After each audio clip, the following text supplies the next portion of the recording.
Et salut les aventuriers, bienvenue dans la jungle urbaine. Mais vous inquiétez pas, on va très vite fuir tout ça. Aujourd'hui je vous emmène passer 24 heures avec moi dans les catacombes de Paris. Allez, c'est parti.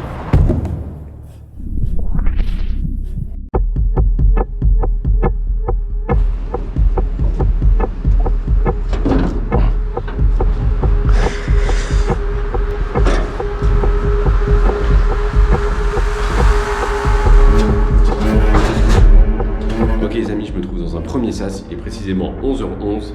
On s'en fout, mais voilà. Je vais me changer tranquillement et après bah c'est parti.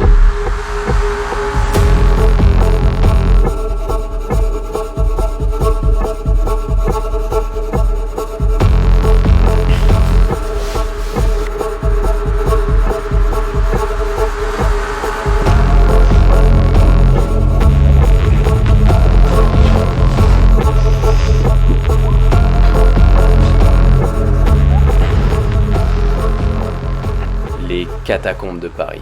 Bon, avant de parler de catacombes, on va d'abord parler de carrières souterraines.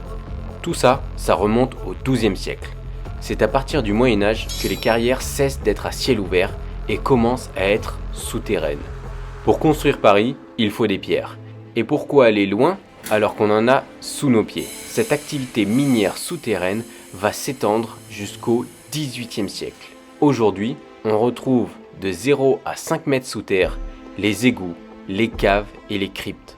Plus bas, jusqu'à 10 mètres, les parkings, le métro, les galeries moyenne tension EDF et les transformateurs. Et encore plus bas, de 15 jusqu'à 40 mètres de profondeur, les carrières souterraines, ou communément appelées les catacombes de Paris.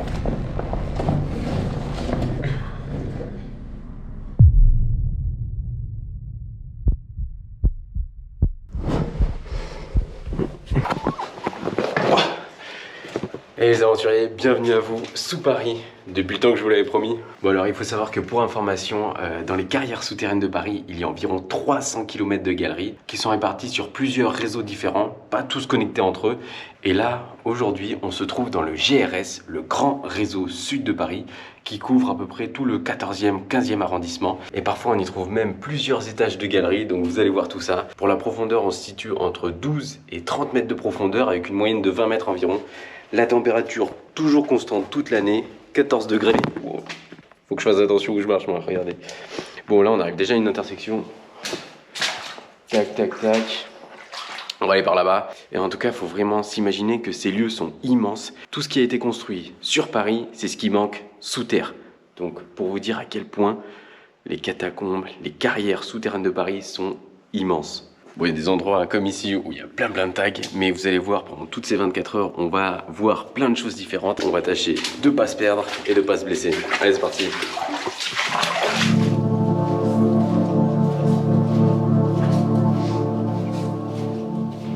Ça a changé pas mal de choses dans ma vie. Maintenant, j'arrive à en parler. Au début, c'était assez compliqué, mais du coup, le message derrière, c'est bonjour à tous, donc je suis un ami d'Axel l'aventurier. On était ensemble au lycée et je vais vous raconter une histoire qui m'est arrivée et qui nous est arrivée quand on était en terminale. Première étape, tranquille, on est allé en dessous d'une église et puis on a regardé un des souterrains. Et après, l'idée était d'aller dans un deuxième spot qui là était un souterrain en dessous d'une place. Et donc on est allé un soir et il fallait enjamber un mur. Donc j'ai pris mon élan, j'ai sauté sur une poubelle et j'ai enjambé le mur. Et c'est là que l'accident est arrivé, c'est qu'en fait, n'ayant pas regardé ce qu'il y avait derrière le mur, il y avait 5 à 6 mètres. Et je suis tombé du coup de cette hauteur, plus de la mienne, en bas du mur. Donc les copains étaient derrière, donc ils m'ont juste entendu crier, ils m'ont plus vu parce que c'était le soir et ayant enjambé le mur, je suis tombé d'un coup en bas. Ce qui les a un peu marqués, je pense, c'est le cri que j'ai pu pousser et c'est aussi la chose dont je me rappelle le plus. Je pense que j'ai eu une perte de connaissance et c'est ensuite Axel qui a réussi à lui faire le tour et à rentrer en escaladant un autre mur qui est venu me retrouver. J'étais bien sonné, j'étais ouvert au niveau de la mâchoire. On est ensuite rentré, le lendemain il y a eu les urgences, etc. Ensuite il y a eu tout le panel un peu médical de cette histoire. La finalité c'est que j'ai eu une fracture de tassement au niveau d'une vertèbre. Ça a changé pas mal de choses dans ma vie. Maintenant j'arrive à en parler. Au début c'était assez compliqué mais du coup le message derrière c'est j'ai voulu faire quelque chose que je savais pas faire, un projet un petit peu, c'était pour s'amuser quoi. Mais bon, au travers des vidéos d'Axel et ce qu'on voit, maintenant on voit toute la préparation ou autre. Et c'est quelque chose dont moi j'avais pas confiance, et donc quand on est amateur, il faut savoir connaître ses limites. Donc voilà le petit témoignage que je pourrais apporter sur cette vidéo.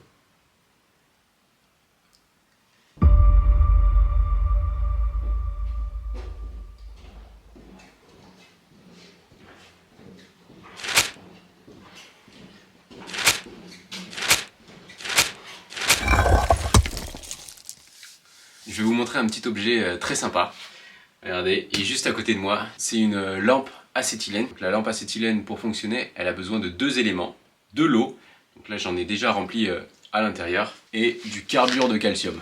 C'est une pierre chimique qui, au contact de l'eau, va créer un gaz, et ce gaz, il va pouvoir être inflammable. Il va sortir par l'extrémité de la lampe, et ça va s'enflammer. Vous verrez, ça fera une super lumière douce et agréable.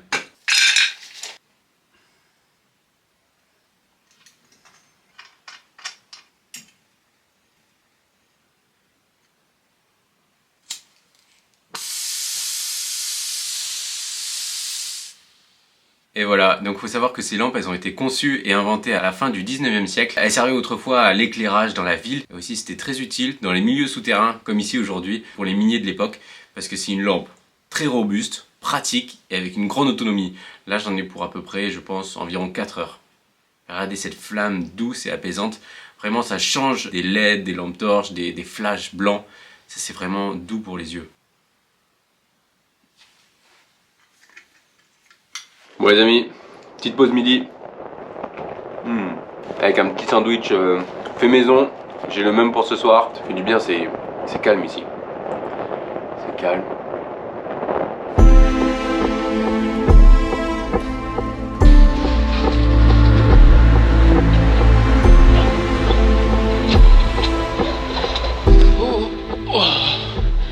Regardez les amis, là-haut, on a un puits.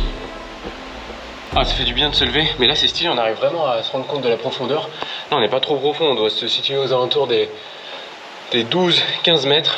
Mais bon, après je sais pas si on arrive vraiment à bien le voir avec la GoPro, mais il y aura d'autres puits où vraiment on voit juste une petite pièce de monnaie à la place du trou de Lego. Là-haut. Autant vous dire que si je voulais sortir par là, bah, c'était mort. Bon, même si moi j'aime pas personnellement cet endroit, je me sentais un peu obligé de vous le montrer.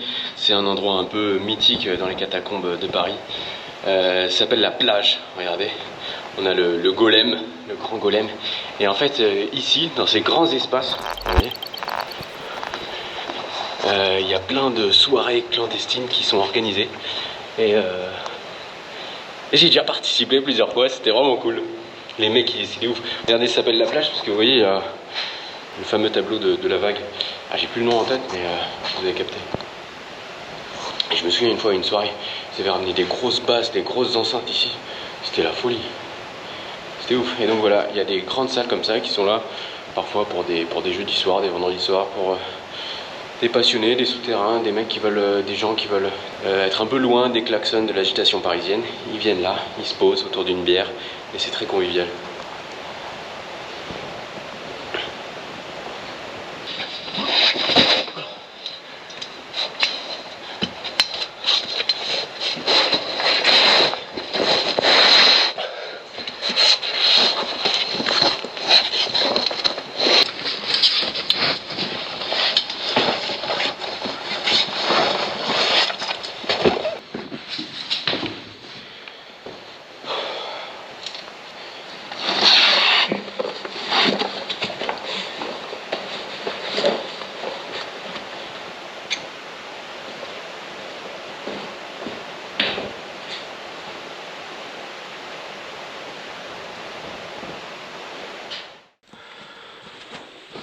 Voilà, on y trouve aussi pas mal de salles avec des petites architectures comme ça. Là, c'est un château. Cette salle, elle s'appelle justement un château. Voilà. C'était pour le petit tour. Mais là, on va se diriger vers les ossuaires, les bunkers. Vous allez voir tout ça. Oh, il y a un os.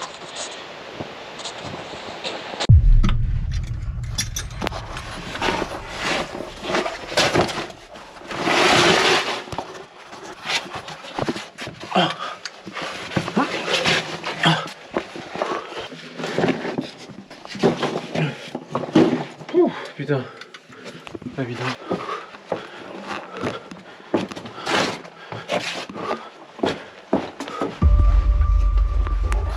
Là, je me trouve actuellement dans un bunker qui a été utilisé pendant l'occupation allemande de 43 à 44 par les Allemands. Et regardez, on y trouve plein de vieux vestiges.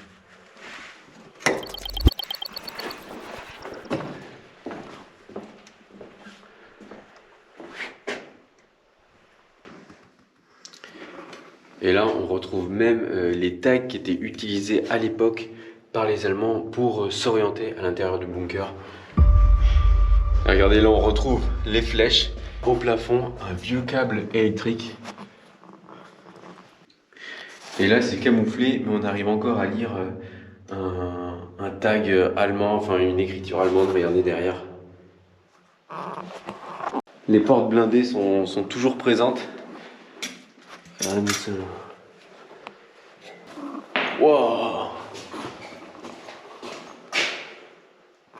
Trop bien.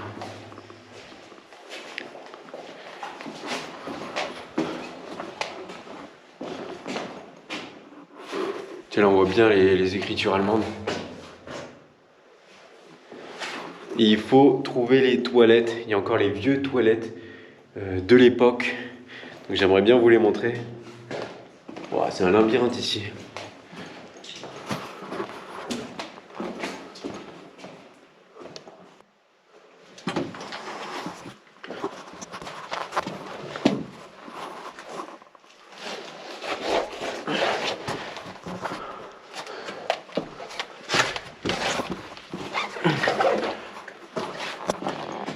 Bon regardez, je pense que je suis sur une petite trouvaille. Chercher les toilettes, ça fait plusieurs fois que je tourne en rond et j'ai trouvé ça. Je pense que, enfin, dites-moi si vous avez des connaissances dans ce domaine-là, mais je pense que c'était les toilettes utilisées à l'époque quand le bunker était occupé. Donc voilà, on est sur une belle petite trouvaille. On va pas regarder ce qu'il y a dedans, hein. Allez, c'est parti.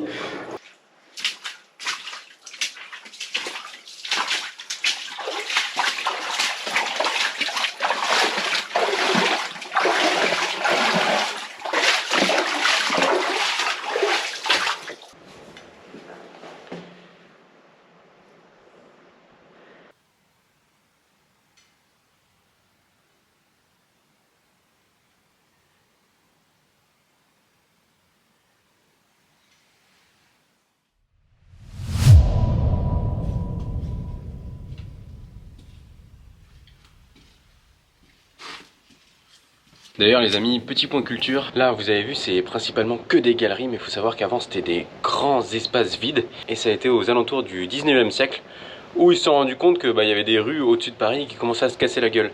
Alors du coup, ils ont créé l'inspection générale des carrières qui eux étaient en charge de consolider tous les sous-sols de la capitale.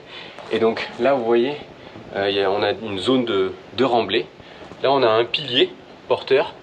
Et chaque pilier, il y a des inscriptions. Je vais vous les expliquer dans pas longtemps. Et vous voyez, là, on a un grand mur. Et donc, il y a énormément de travaux comme ça qui ont été faits sous tout Paris pour justement combler le vide. Et ce qui fait qu'aujourd'hui, c'est plus des grands espaces, mais c'est plein de galeries. Un grand labyrinthe. Donc, et moi, du coup, je dois aller par là. Et du coup, vous vous demandez peut-être comment j'arrive à me repérer dans ce labyrinthe. Vous inquiétez pas, je vous montrerai tout ça à la fin de la vidéo.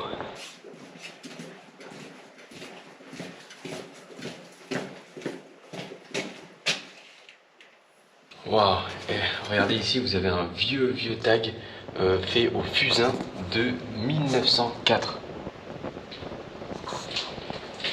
Génial. Ah, là on est dans une belle galerie voûtée. Voilà, tiens, j'en profite pour vous montrer. C'est tout le travail de l'IGC, toute leur fortification, leur consolidation du sous-sol parisien. Regardez-moi cette magnifique arche voûtée. Toutes les consolidations sont numérotées, marquées. Regardez, ici vous avez 2 H ou un T, je sais pas là, 1826. 1826, vous l'aurez compris, c'est la date. Le 2, ça signifie que c'est le numéro 2, donc c'est la deuxième voûte, deuxième pilier de consolidation. Et ça, on dirait un H ou un T. Alors, en tout cas, c'est les initiales de l'inspecteur qui était en charge de valider la construction.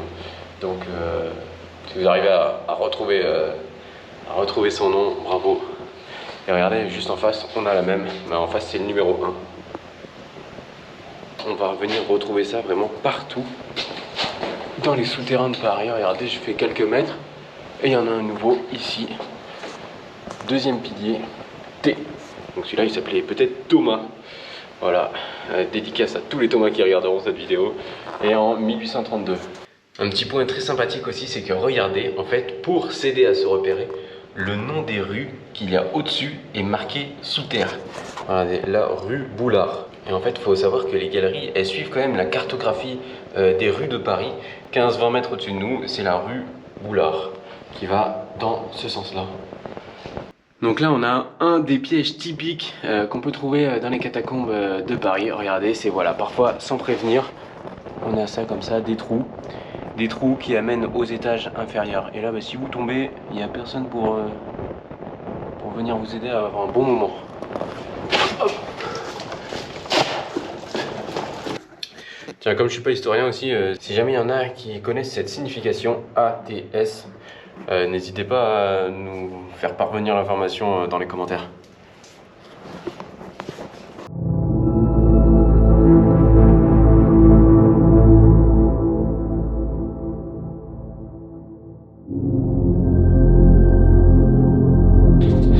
Tiens d'ailleurs, là je suis pile à cet endroit là, regardez, parce qu'en fait derrière cette portion de mur là se trouve l'ossuaire de Paris, les catacombes de Paris officielles, que vous pouvez d'ailleurs visiter. C'est un musée, il y a à peu près, c'est environ 1,5 à 1,7 km de galerie, et c'est là où on trouve la majorité des ossements des catacombes de Paris. Et donc voilà, c'est juste derrière. Et si déjà vous voulez avoir une première expérience des souterrains, je vous conseille d'aller visiter ce musée là qui est vraiment super. Et c'est devant moi, du coup je vous en parle parce que vous avez pu le voir dans les images. Il y a quand même il y a des endroits où il y a beaucoup de tags dans les catacombes, et les tags ne font pas l'unanimité dans la communauté des gens qui fréquentent les souterrains. Et du coup il y a des gens, voilà, moi je sais que j'aime pas trop les tags, et il y a d'autres personnes non plus qui n'aiment pas les tags, et du coup ils font des descentes, des sorties, et ils viennent frotter pour enlever tous les tags. Et justement, il y a un mouvement un peu de rébellion qui est contre eux. Et c'est FC. Et en fait, FC, ça veut dire frotte connard. Donc voilà, c'est un peu une guéguerre qui s'installe ici. Bon, parfois, il y a beaucoup de tags, et j'aime pas trop ça. Mais il y en a certains, au moins, ça a le mérite d'être clair. Regardez. Au moins, on sait où on est. Ah, ça fait du bien là d'avoir des galeries hautes et aérées. Et regardez, en plus, là on a encore un vieux tag fait au fusain. Très joli. Tiens, là aussi, là. Voilà. Il y a de l'espace ici. Oh, il y en a plein.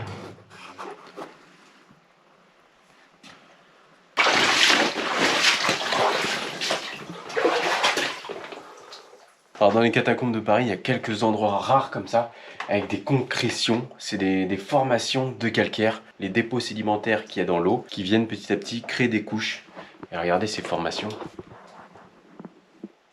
Dans les catacombes, on a de l'eau, il y en a à nos pieds, mais ça m'a l'air bien dégueulasse. Mais du coup, peut-être qu'en cas de survie extrême, si jamais j'avais plus d'eau, je pense que vous voyez, je boirais l'eau qui goutte directement depuis la source.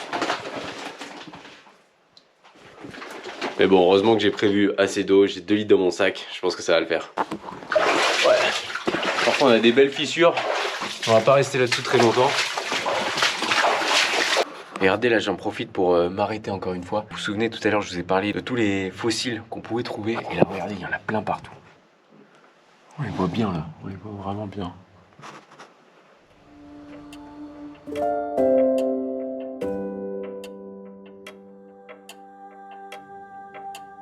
Donc il y avait tout mon squelette qui était là, quoi, tu vois. Donc au début je pleure 10 secondes et après je me fais vas-y, on va aller à l'hôpital. Salut les jeunes, je suis un ami d'Axel, je l'ai rencontré à ma pire soirée dans les catacombes de Paris. Et je vais vous expliquer ma petite histoire, mon petit accident. Donc je partais explorer le RER avec un de mes potes, parce que j'adore me balader dans les souterrains de Paris, les RER, les métros. Et en fait c'est un truc que j'avais déjà fait mais 10-15 fois, tu vois. C'était vraiment pour le fun, pour lui montrer. Et en fait, ce qui se passe, c'est que du coup, je connaissais un chemin, mais j'allais perdre 2 minutes de mon trajet, tu vois. Mais je me suis dit, vas-y, mais viens, on passe par le grillage, j'ai rien. Donc en fait, on commençait à escalader le grillage que j'avais déjà escaladé aussi. Et en fait, ce qui se passe, c'est qu'ils avaient rajouté un truc en haut, tu vois, sur l'espèce de grillage portail. Donc j'arrive, je dis à mon pote, mais on va pas passer par là, parce que sinon, et là je tombe, et en fait, je rigole, et en fait, je regarde mon doigt et je fais, waouh, et en fait, il y avait un squelette. Donc il y avait tout mon squelette qui était là, quoi, tu vois.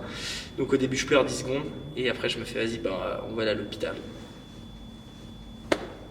Donc la morale de l'histoire, les gars, c'est faites ce que vous kiffez, mais ça sert à rien de gagner 2 minutes du temps.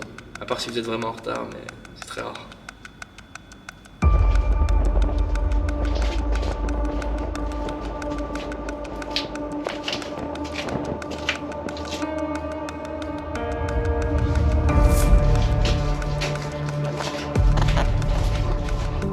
Ok les aventuriers, on va rentrer dans la zone où on va retrouver une partie des ossuaires des catacombes de Paris. Ce que vous avez vu, c'est principalement des galeries, des vides souterrains, et on dit catacombes de Paris, mais en fait il y a quelques petits endroits bien précis où on va venir retrouver en fait tous les ossements. Donc si jamais vous êtes assez sensible par rapport à ça, je vous invite à peut-être avancer la vidéo de 5-10 minutes.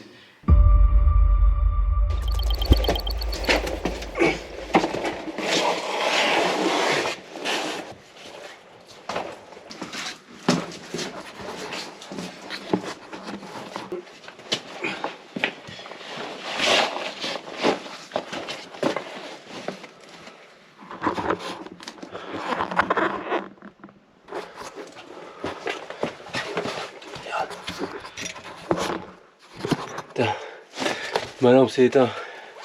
Hop, hop, hop, il me faut mon briquet.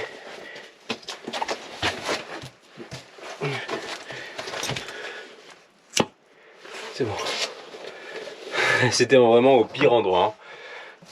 Là, je me trouve vraiment au plein cœur de l'ossuaire. Et je vais vous montrer quelque chose. Ah. Donc là, vous voyez, c'est le sol est jonché d'os. Ah. Oh. Oh. Faut pas que ça me tombe dessus. Donc en fait là ce que vous avez au-dessus de moi, c'est un puits rempli d'ossements.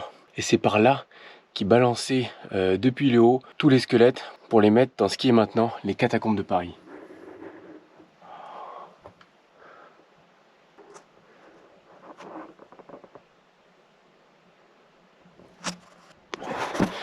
Bon, je vais partir avant que ça me tombe dessus. Regardez là, on va venir retrouver une boîte crânienne. Et là, par exemple,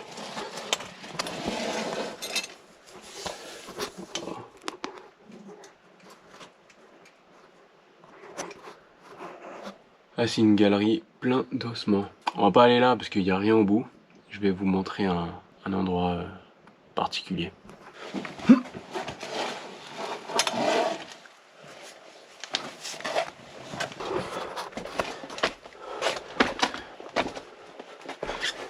Ok.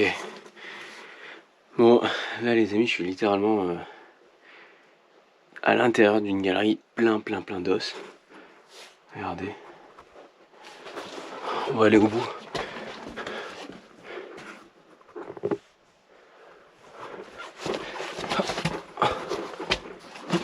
Ah putain, c'est hyper petit. En plus, ça fait mal aux genoux. Oh.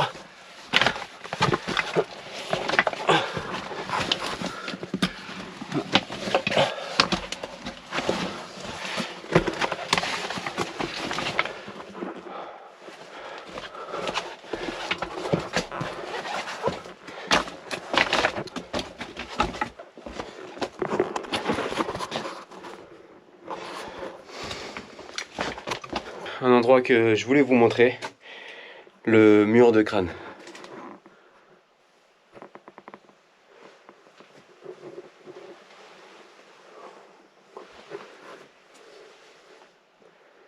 Regardez-moi toutes ces boîtes crâniennes là-bas. Et cette pile de fémurs, de tibias. Bon les amis, d'ailleurs vous avez pu remarquer, on voit principalement des boîtes crâniennes, des tibias, des fémurs. Et en fait tout simplement parce que c'est un os gros et solide. Du coup tous les petits os plus fragiles, les côtes, les vertèbres, on va moins en retrouver parce qu'ils sont plus vite dégradés par le temps. Faut imaginer que là, ce qui se trouve derrière moi, c'est juste une infime partie. Le nombre de cadavres d'ossements a été chiffré aux alentours des 6 millions. Vous imaginez 6 millions. Paris Intramuros, c'est 2 millions d'habitants. Donc ça fait 3 cadavres par habitant. Et du coup, vous vous demandez peut-être comment tous ces cadavres sont arrivés ici et à qui ils ont appartenu. Eh bien, je vais vous l'expliquer. Du 18e au 19e siècle, les carrières souterraines de Paris vont être le théâtre d'étranges va-et-vient. De nuit, à l'abri des regards, les cimetières de la capitale vont se vider. Sans distinction ni demi-mesure, les cercueils ouverts et les restes balancés 20 mètres sous terre. Les catacombes voient le jour. Le plus connu d'entre eux est sans doute le cimetière des Innocents. Il prenait autrefois place au quartier des Halles à Châtelet. En mémoire, vous pouvez d'ailleurs aujourd'hui y retrouver la fontaine des Innocents. Il était là principalement question de salubrité publique. Les cimetières étaient pleins à craquer. Alors, nuit après nuit, les galeries souterraines vont être transformées en ce que l'on appelle maintenant les catacombes de Paris. Au total, 6 millions d'individus y reposent.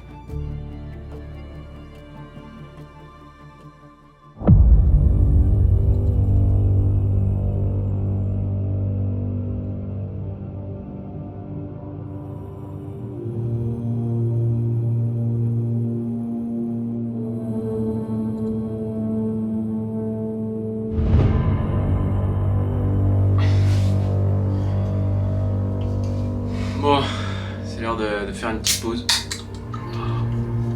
Santé.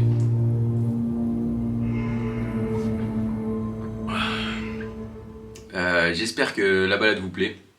Moi en tout cas je pense à un agréable moment. D'ailleurs je sais même pas quelle heure il est. Oh putain. 18h57. 18h57. Ah ouais mais putain.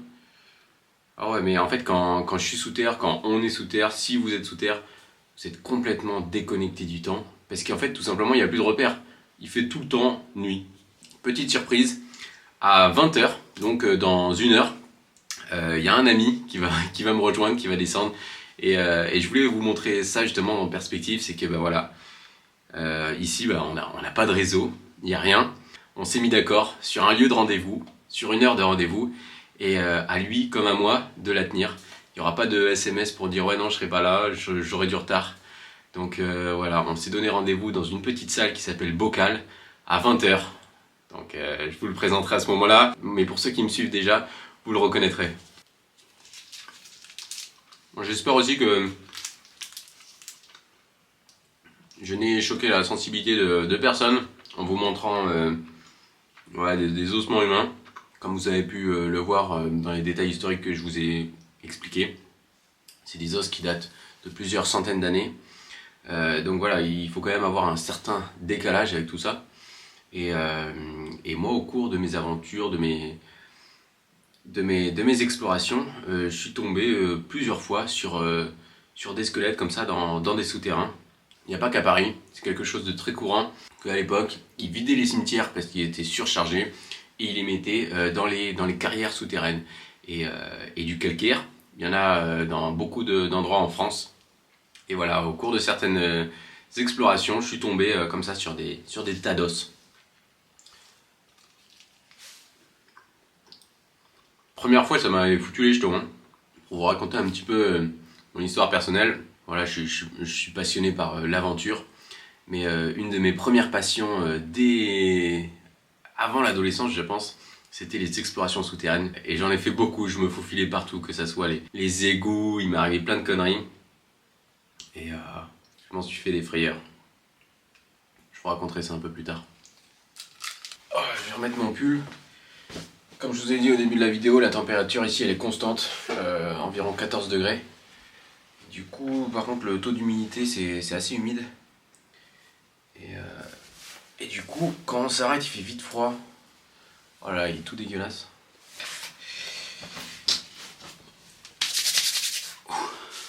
Il y a pas mal de marches quand même pour aller retrouver notre ami. Du coup, on va pas trop traîner. Allez, c'est parti.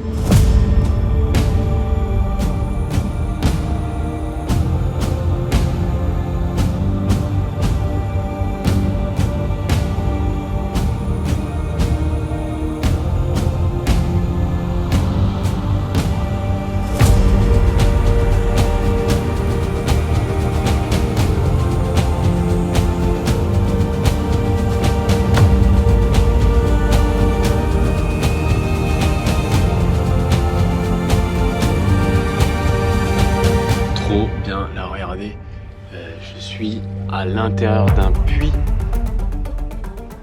parce qu'on voit même pas le haut. Oh putain. Et donc le puits qu'on a vu tout à l'heure avec tous les ossements, c'est vraiment la même configuration. Vous voyez, il balançait les ossements d'en haut. Vous imaginez, donc là tous les os tombent, bam, ça arrive ici. Et après il y avait il y avait des mecs qui étaient là et qui s'occupaient de ranger les os dans les galeries. Putain. Je suis sorti du cimetière. Et regardez, là j'arrive dans des galeries qui étaient utilisées pour transporter l'électricité. Bon, bien sûr, maintenant aujourd'hui, il n'y a plus rien, mais les installations sont toujours là. Et vous allez voir, il y a pas mal d'installations de ce genre. Regardez ce que je viens de trouver là-haut. Alors ça, c'est quelque chose qui est vraiment propre ici aux catacombes de Paris. Ça s'appelle un tract et c'est en fait c'est des petits mots, des petits messages sur des feuilles comme ça laissés par les passionnés, par les cataphiles. Et du coup, voilà, là on a un petit tutoriel pour un réveil énergétique. Installer son hamac, bah super. Bah, je le lirai demain matin. J'ai déjà toute une petite collection chez moi. Et en fait voilà, c'est à celui qui le trouve, et ben en fait il le garde. Donc super. J'ai gagné un petit tract.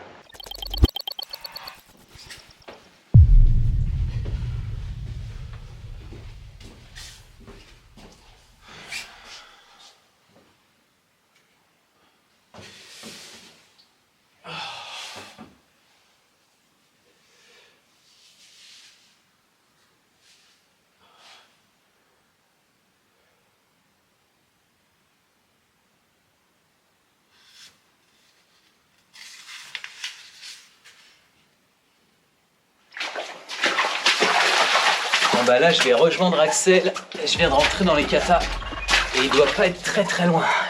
Je crois qu'il y a un truc que j'ai peut-être envie de voir sur le chemin. Allez, je vais le rejoindre.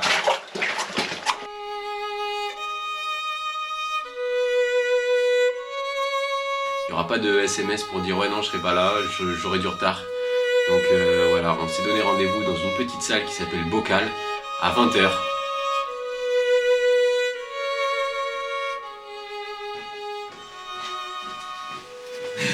Yo frérot. Yo Yann, ça va? Ça me fait plaisir de te voir de Ouais, je suis content que tu sois là, ça va? Mais de ouf.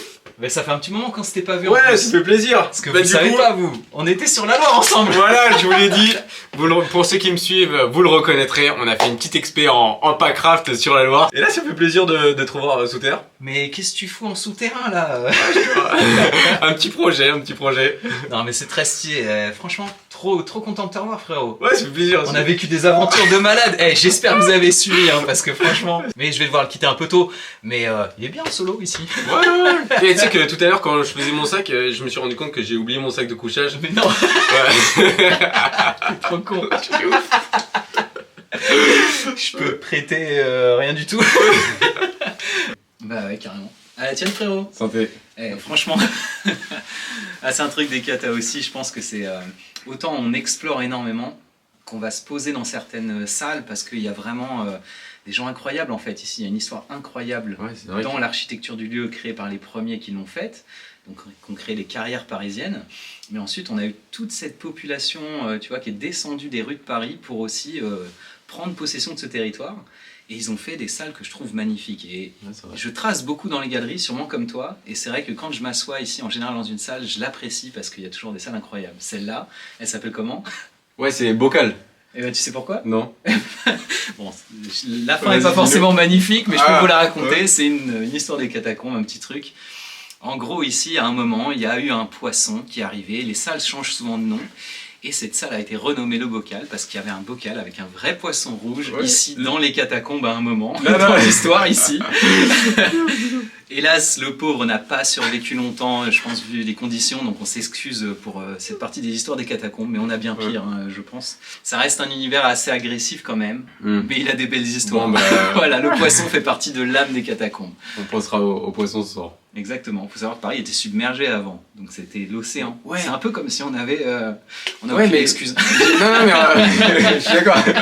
Mais j'ai montré les coquillages qu'on pouvait voir tout à l'heure. Exactement, parce que les formes de coquillages qu'on peut retrouver sur le ciel, qu'on appelle ici dans les catacombes, c'est des petits crustacés qui se sont fossilisés dans la roche. Et Paris a été construite via les catacombes. Donc si vous allez sur les quais de Seine, sur les quais, regardez, vous allez avoir tous les petits fossiles des pierres des catacombes qui sont dans vos rues. Voilà, ça c'est une deuxième petite anecdote. Bravo, ouais. Bon bah frérot, on se voit la prochaine fois. Moi ça décolle. Ouais, bon retour. Hein. Bah carrément mon poulet. Allez, dors bien. Moi je vais rentrer dans un bon petit dodo bien soft. Ciao.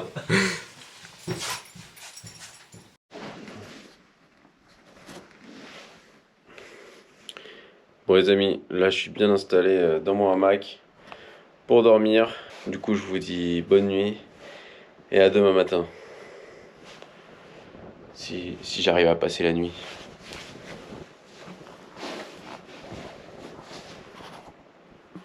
Allez, à demain.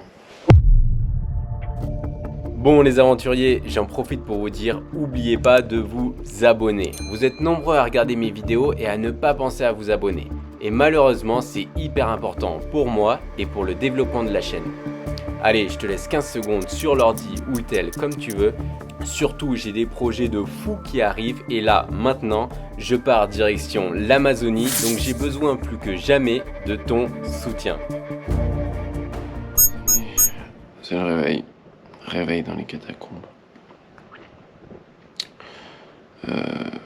Déjà, j'ai eu trop froid.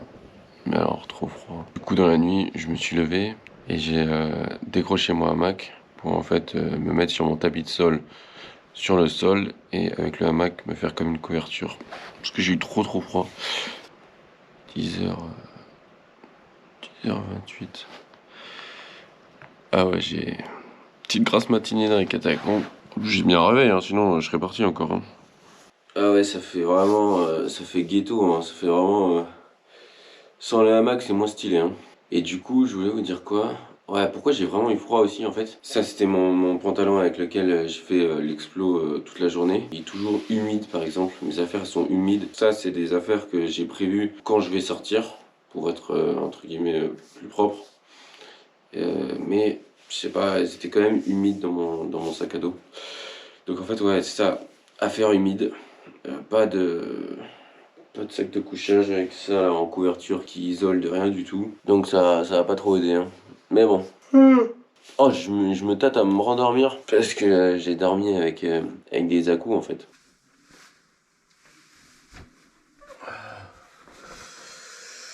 Bon allez, je vais me préparer, ranger mes petites affaires. Mauvais bail d'avoir oublié le sac de couchage.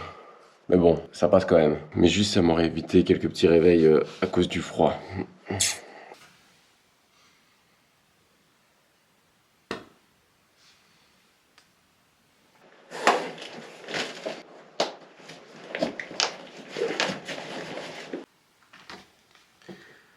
Bon, j'ai rangé mes affaires, il va être temps de partir, de se diriger vers la sortie. Elle n'est pas à côté, donc il va falloir marcher. C'est pour ça que j'ai rallumé la lampe acétylène, ça va être sympa. Et pour l'heure, j'ai un peu traîné, 11h08, vous vous souvenez, j'étais descendu à 11h11, on va fêter le décompte ici.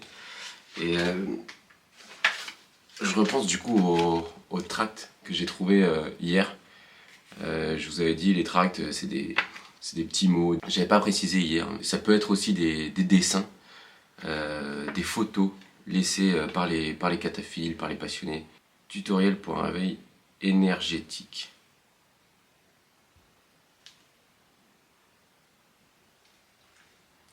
En vrai, je les ai pas vus passer. Ça, il y a une déconnexion sous terre.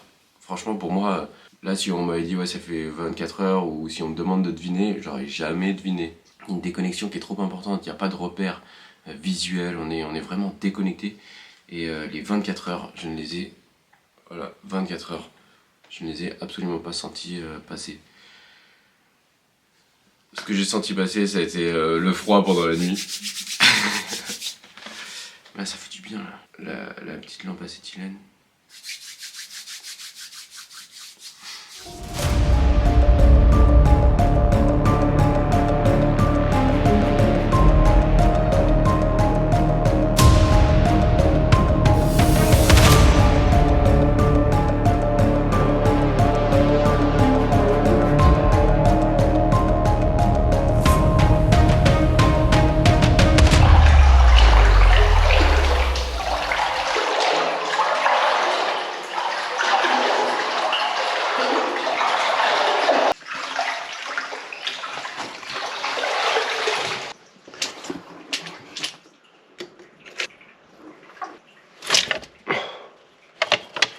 Ah, nickel.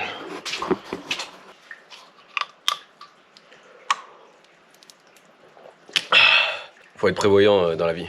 Parce que là, j'ai fait comme une immense boucle sous Paris. Je savais que j'allais repasser par là. Du coup, c'est pour ça j'ai laissé une bouteille d'eau.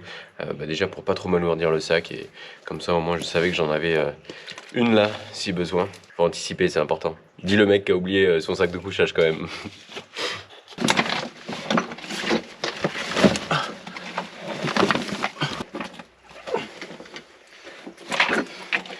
Bon allez, il va être temps de sortir. Je sens déjà l'air frais de dehors.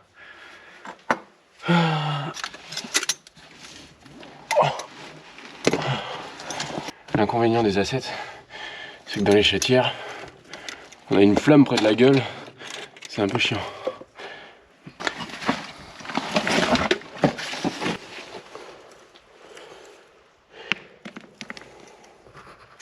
Ok. La sortie est là-bas, regardez. On se rapproche de la sortie. Ah, regardez. Ah, l'air libre, ça fait du bien. Là, je me trouve sur une ancienne voie de chemin de fer désaffectée dans Paris. Et